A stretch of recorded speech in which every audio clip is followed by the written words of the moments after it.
so we continue with the 9 stages of training the mind.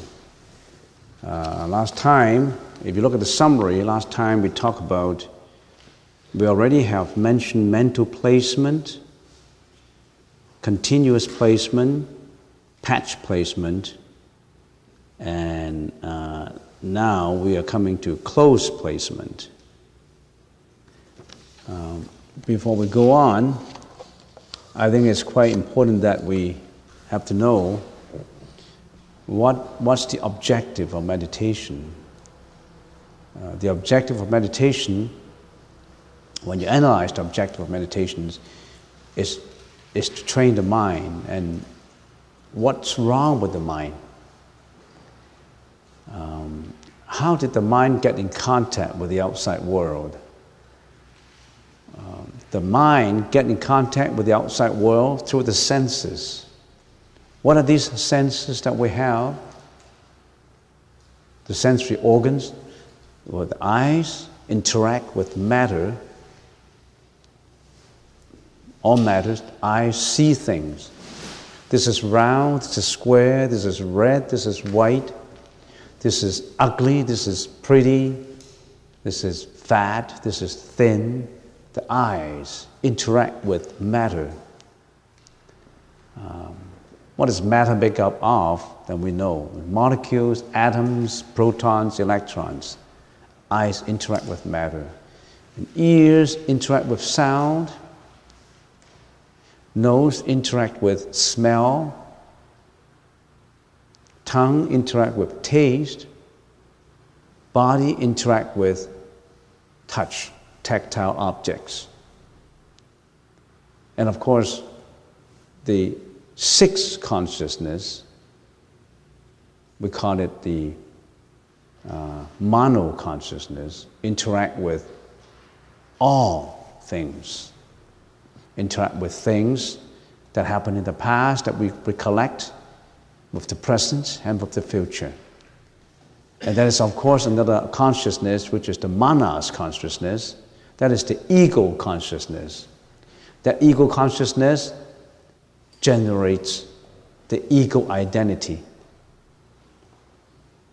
the self-identity. And this ego recognizes I as the central unit, which is, of course, erroneous. This is mine, this is yours. I got to protect myself. I can ruin you if you hurt me. This ego creates a lot of problems. The selfish problem, the ego, the egoistic feelings, all egoistic feelings. And then finally, of course, there is the 8th consciousness, the alaya consciousness, which is the banking consciousness or the storage consciousness that store all the energy in. For every thought, for every action, for every speech, whether it's a store, it's stored in the alaya consciousness. And when the body dies, everything shrinks into that storage consciousness. And then that storage consciousness is responsible for the reincarnation. That alaya consciousness, you cannot see it. It's not matter, it's not sound, it's not smell, it's not taste, it's not touch. It's energy. How can you see energy? How can you hear energy? When energy is expressed as a sound, you can hear it. When energy is expressed in form, you can see it. When energy is expressed in taste, in flavor, you can taste it. But it isn't. So from it, we know that the Buddha says there's 8 consciousnesses. Why do we have to know all these? That's what the mind is all about. When you come into the temple, we're not talking about religion anymore. No religion. Throw that religion out. Nothing about God. No, about you, yourself. About your own mind. What gets you wrong? What gets you right? What gets you into criminal offenses? What gets you into meritorious deeds you do to others? It's all from the mind. Everything originates from the mind. Not from God, from mind, from your mind. So is it important that you should know your own mind? And based on that concept, we've got to know our mind. Not just knowing it, we have to train it on the right path. That's what we call treading the path of the sages, treading the path of enlightenment. You walk into that path, knowing your mind, training your mind, you're walking towards nirvana. You're walking on like a boat traveling on the Dharmakaya ship to the shore of nirvana. No more life and death, no more suffering, because you're right, because you know your mind, you know how to put your mind under control first, and your mind is going to full perfection. That's why we're training it.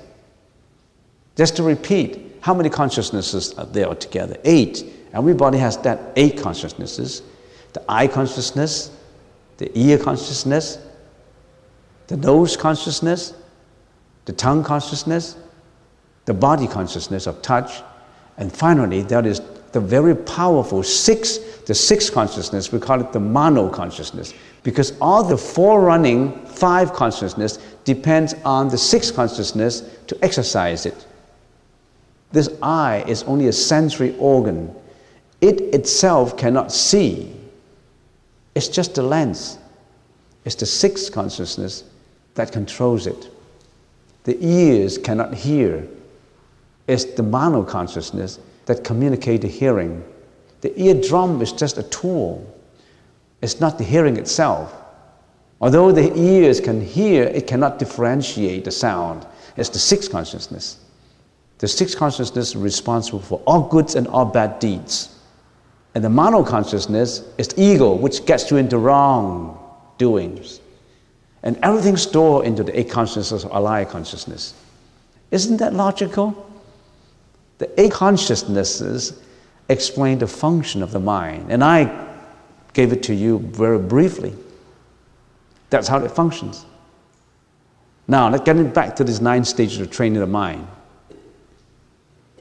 Because when we interact with our senses, with our ego emphasis, we tend to be egoistic. We tend to interact erroneously with the outside environments. So when we see bad things, when we see sensuous things, it arouses sensuality in us. When we see beautiful things, it arouses greediness in us. When we hear things we don't want to hear, it arouses anger in us. When we see things, hear things, and we weigh it against our own standard, we arouse jealousy. We arouse all kinds of mental afflictions. That's how karma comes out. All these mental afflictions induce you to perform, to behave, to speak. And in the process of this speaking, behaving, we commit all kinds of wrongdoings. And that gets us into trouble. It's important that we get back to the saintly path. So that's why we're meditating. Meditation is not to get the Buddha's blessings. You got to depend on yourself, not on Buddha. Buddha only tells you the way. You have to do it yourself. If you tell John to walk to downtown, you can't walk it for him. He has to do it himself. But you can give him a map. You can guide him. But he's got to walk himself. The first is mental placement. And also, before I go any further, the objective of these 9 stages of training is basically the training in samatha. More in samatha than in vipassana. Those who know samatha and vipassana knows what I'm talking about. It's more on concentration and a little less on insight. This world is in three kinds of existence: the Kama Dhatu existence, the Rupa Dhatu existence, and Arupa Dhatu existence. You really have to learn more about it. So, if you practice these 9 stages, you achieve the highest samadhi in the Kama Dhatu level. And more than just that, if you are successful in the 9 stages, it could be one level higher than Kama Dhatu, that is the samadhi neighboring on the first dhyana level. That's the highest. Now, you know, if you practice the 9 stages, it's the highest in this world of desires. The samadhi, the concentration in the highest form. Okay, with those are the prerequisites in understanding what I'm talking about. Those are the conditions that you have to know if you understand what I mean. If you don't understand those, you have a lot to catch up. Okay, the first is mental placement, which I already mentioned in the first lecture.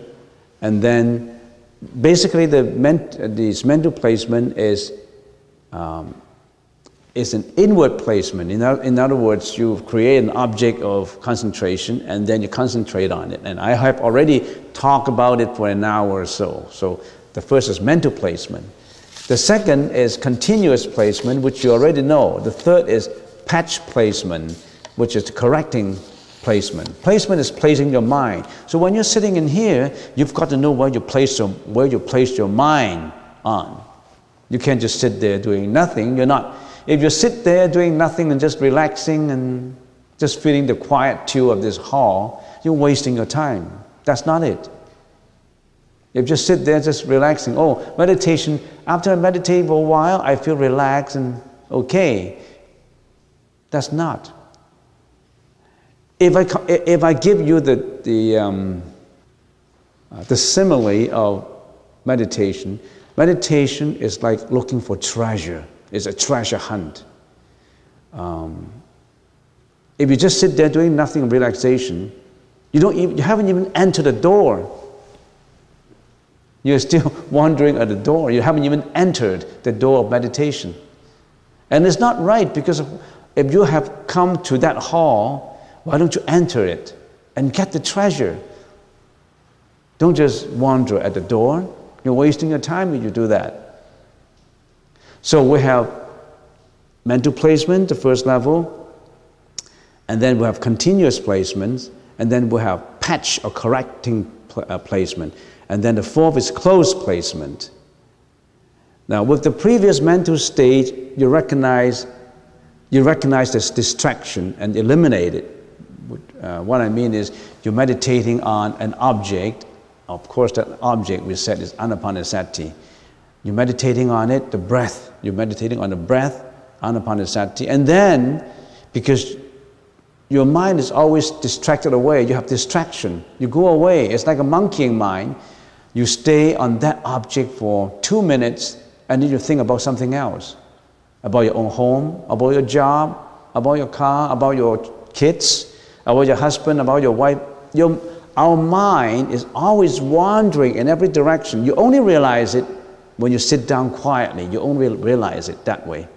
If you don't sit down and quietly, you don't know that your mind has been wandering all over the place, and most of the time your mind is not under your control. That's why we tend to create bad karma. If your mind is always under your control, you're on your way to the sages, to the path of the sages. So, the fourth stage is close placement. You recognize the distractions and you try to bring back your thought. With this mental stage, you have eliminated distraction. With efforts, place your attention upon the object of meditation. So remember the example of the cat holding down the rat. Now the cat is in control, not removing his eyesight off the rat. Your attention is repeatedly drawn in and refined and establishing greater stability. You're close to your object of attention. Your object of attention is your breath. And when the thought goes away, it goes far, far away, and then you realize it, and you walk back, you bring it back. But now, it doesn't go away too far. It goes away, it comes back again immediately. So your close placement, that's the fourth stage. Close means close to the object of meditation, not far away. Here your attentions become more refined and focused than the previous three stages, and still it is not refined, and it is not the most refined and the most focused, as it may occasionally be distracted. Okay, but you have remind yourself now that you need to further practice with more efforts and constantly remind yourself not to give up the focus. So that's the focus. Okay, that's the fifth. Now comes to, that's the fourth. Now comes to the fifth stage, is taming. With the previous four stages, basically it's on the crude thoughts. Now it comes to taming, is the more refined thoughts. But at the taming stage, you must have sufficient devotion, confidence, and faith in what you're doing. To achieve that, you have to know the benefits and merits you may obtain if you're successful in your meditation. If you're successful in your focus, your mind would bring wonders to you. The mind is extremely powerful. If you put it under control, it gives you wonders that you can't even imagine it. You'll be more focused. Everything you do would be more easily carried out than if you lose your focus. Taming. You further tame it. And taming is taming the more refined, distracting thoughts. Taming is taming more towards the sixth consciousness, the mano consciousness. And why does it refine? Because usually your eyes, your ears, your nose, your taste, your touch interact with the present environment. You won't hear sound of last year, would you? You won't see something that happened 20 years ago, would you? You won't do that. It's the present. Your senses interact with the present, but there is the six senses that interact with not just the present, with the past. You think about your childhood, you think about all this child abuse, you think about your marriage, your broken marriage, you don't like it, you think about your past, your ex-wife, and you think about what bad deeds other people have done to you. You recall the past. And you worry about the future. What am I going to do? I don't have too much money in my bank account, and now I have to pay rent. I'm out of a job. You worry about the future. At the present, because you reflect on the past, which is unhappy or happy past, you may reflect on your happy past or unhappy past, and you worry about the future, and that's what you're doing at the present. You worry. You're not living at the present moment. You're not at peace. You're not at peace with yourself right now. You think you're at peace with yourself? You're not at peace because you think about the past, you worry about the future, and you're not happy. You're not peaceful. But you have to tame it down. So that's the taming process on your more refined, distracting thought. So in other words, all these stages of training is going from one stage to another. First you have mental placement, how to direct your mind inward. And then you have continuous placement, how to continuously directing it inward. And then you have close placements, and you have patch placements, correcting all your distracting thoughts. Bring it back, focused, put on the focus. And then it now comes to taming. Taming is more refined. Not just on the previous 5 consciousnesses now, it's on the 6th consciousness, which is very active. Your mind is tame in concentration. You're no longer distracted by the signs of any of the 5 sensory objects of visual form and auditory form and so on. then you are slowly getting away from detachment. You are slowly getting away from attachment, hostility, and ignorance. And you slowly realize the benefits of the meditation if you come to the taming part. If you're at taming the stage, you're on your way to success. Not many people come to the taming part. But it's not difficult though. Think about it, mental placement, you have an object of attention, and then you focus on that object, don't let it distract you, and your focus is so close, so continuous, and you're continuously correcting it. How difficult it is. You sit there and work at your mind. Meditation is not passive. Meditation is not sitting there sleeping or just relaxing. Meditation is to actively, with efforts, work on the mind. Actively. All these distracting thoughts, eliminate them. Focus. Get that focus. If you get that focus right, that means you already have brought your mind under control. And then, because you're the master of your own mind, power comes. All this power comes when you are master of your own mind. But you need all these stages to be the master of your own mind. Are you the master of your own mind now? You're not. We're not. That's why we're making errors in life. That's why we're creating all this suffering in life. We make all these mistakes in life because we're not the master of our own fate. We were not. Now we want to change that course. We want to be the master of ourselves. Not God. You are the master. You walk that path. The Buddha told us, that's how you train it. That's how you get to understand it. And that's how it works wonder for you.